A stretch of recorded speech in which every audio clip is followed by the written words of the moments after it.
Hello, I'm Carrie, and in this video, we're going to be talking about the third episode of Teenagers Season 3. You can watch this episode as well as every episode of Teenagers over on their official YouTube channel. Now, this was a short episode, and it felt very short because all of a sudden, we were greeted with this insanely intense ending. But first things first, we got tidbits from a few other storylines that were happening in this episode. Sara ends up back at school after hooking up with Olive, and Adele realizes something's going on after Porky points out that Sara's wearing the same shirt that she wore yesterday. Even though I'm absolutely not a fan of Adele's biphobic remarks in episode 301, the story she tells in this episode about how she found her first ever girlfriend with a guy, we kind of get an insight into why Adele thinks the way that she does. And she's not stupid. She kind of figures out something's happening between Sara and probably Olive, but the fate of this couple is left up in the air for now. In this episode, it's also confirmed that Bree is pregnant, and it turns out that Olive is the first person to find out. And these two, they haven't really hung out or really spoken to each other in quite a while. Their conversation here is interesting because we learned that Olive had an abortion when she was younger,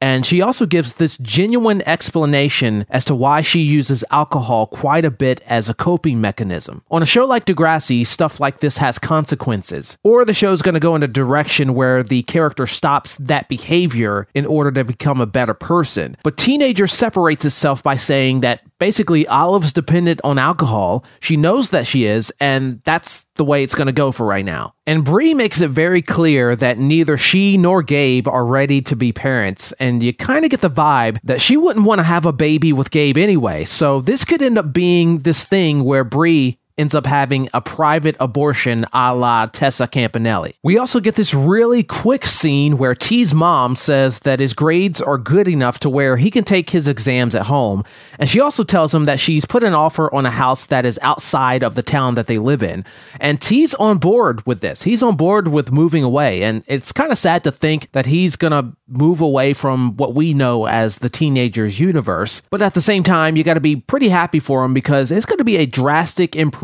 over everything that he's experienced while here, that's for sure. And finally, the major story of this episode involves Molly taking a gun to school, and she ends up gunning down Florence in the bathroom, and then she ends up shooting herself. And this was definitely one of those hold your breath moments, and Teenagers went there when they had Molly not only shoot Florence, you know, her body hit the ground and then Molly shot her again. I want to believe that Molly was so distressed about the fact that she tried and failed to kill T in the season 3 prologue. She also tried to get him in trouble for what he did to her brother Jeremy. And then we had the whole situation where Olive revealed to Molly that she knew what Molly had done to T. So that paranoia, maybe it drove her to do what she did in this episode. Like she'd planned all along to kill herself and to also kill Florence. You know, it could have been because Florence kind of wanted to turn themselves in, or it could be that because Molly had failed twice to ruin T's life, and Florence was an easy target to take that frustration out on. Either way, the rest of the Teenagers characters, they're going to be reeling in the aftermath. Make sure you catch a new episode of Teenagers every Sunday on their YouTube channel. Click the card on the screen to watch episode 303, Blood, Sweat, and Tears.